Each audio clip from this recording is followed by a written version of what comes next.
This one is from Deepika from Delhi. She's written on our WhatsApp, says, "Hi ma'am, I want to know about stock options के लिए stocks को कैसे choose करना चाहिए, high beta या low beta stocks को कैसे पहचानना चाहिए और कहां पर इसमें स्ट्रैटेजी फॉलो होगी।" बहुत ही अच्छा सवाल है दीपिका आपका, और ये भी अच्छी बात है कि आप स्टॉक ऑप्शंस में ट्रेड करने से पहले एक प्रोफेशनल एडवाइस लेना चाह रहे हैं।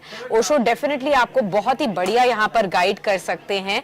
जो भी लोग, अगर आप स्टार्ट करते हैं, स्पेशली अगर आप ऑप्शंस ट्रेडिंग स्टार्ट करते हैं, तो बहुत केयरफुल रहने की जरूरत है।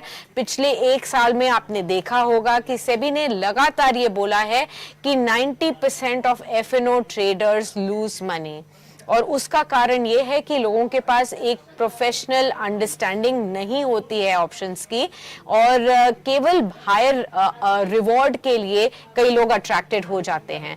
तो ये अच्छी बात है कि आप एक प्रोफेशनल एडवाइस के साथ आगे बढ़ना चाहती हैं। ओशो, दीपिका जैसे बहुत सारे हमारे व्यूअर्स होंगे जो कि इस समय समझना चाहते हों कि ऑप्शंस में उनको कैसे आगे बढ़ना है, किस तरीके के स्टॉक्स को चूज करना है, रणनीति क्या होनी चाहिए। एक बेसिक आइडिया बताइए कि कोई भी अगर स्टार्ट कर रहा है तो कहाँ गलती हो सकती है, वो ना करें।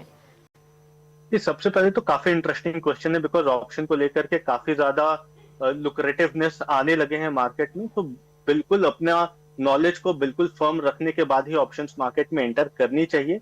High beta and low beta में डिफरेंस ये होता है कि high beta is very volatile, हर दिन हम उसमें काफी ज्यादा ट्रैक्शन, इफ नॉट हर दिन देन रेगुलरली उसमें हम काफी ज्यादा ट्रैक्शन या काफी ज्यादा वोलेटिलिटी देखने को मिल सकती है। लो बीटा जैसे हाई कंपनीज हो गए, स्ट्रॉन्ग कंपनीज हो गए, जैसे एसबीआई हो गया, एचयूएल हो गया, रिलायंस हो गए, जिसमें बहुत ज्यादा फ्लक्चुएशंस देखने को नहीं मिलते। सो वैसे कंपनीज को हमें बाइफरकेट करके रखना चाहिए। बहुत ही सेगमेंट भी है, अगर आप एनएसई के वेबसाइट में देखेंगे तो वहां पे आपको बीटा सेगमेंट के स्टॉक्स भी दिखाई दे देंगे कि कौन कौन से काउंटर्स में लो बीटा देखने को मिलते हैं। उसी काउंटर के एक्सपेक्टेशन में जब भी हम देखते हैं ओपन इंटरेस्ट एंड प्राइस का काफी ज्यादा मोमेंटम यहाँ पे हमें वॉच रखना पड़ता है। जो भी सबसे ज्यादा ओपन इंटरेस्ट जिसमें सबसे ज्यादा बिल्डअप होते हुए दिखाई देता है एंड प्राइस एक्शन भी उसके अकॉर्डिंग्स में मूव करता है, तब हमें उस अप्रोच लेना चाहिए ऑप्शंस बाय या सेल करने का।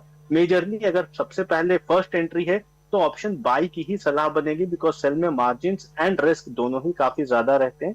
तो ऑप्शन बाय करने में भी आपको ओपन इंटरेस्ट वर्सेस प्राइस के रिलेशन को देख करके चलना चाहिए कि अगर let's say for example open interest increase हो रहा है एंड प्राइस भी साथ में उसका इंक्रीज होते हुए दिखाई दे रहा है, तो वो एक लॉन्ग एडिशन का एजम्पशन दिखाई देता है। तो उसके अकॉर्डिंग्स में अपना व्यू लेकर के चलना चाहिए। तो बहुत सारे स्टडीज हैं, बहुत सारे पैरामीटर्स हैं जो कि हमें चेक करना चाहिए before directly moving into option market. So accordingly आप बहुत डिटेल में एक बार पढ़ लें ऑप्शंस मार्केट के बारे में, उसके बाद ही आप ऑप्शंस मार्केट में एंटर करें। Till that time cash market से आपको बहुत ज्यादा हेल्प मिल जाएगी। Okay, I hope, Deepika, this has truly helped you out in understanding what exactly should be the strategy when you go ahead and look at options trading.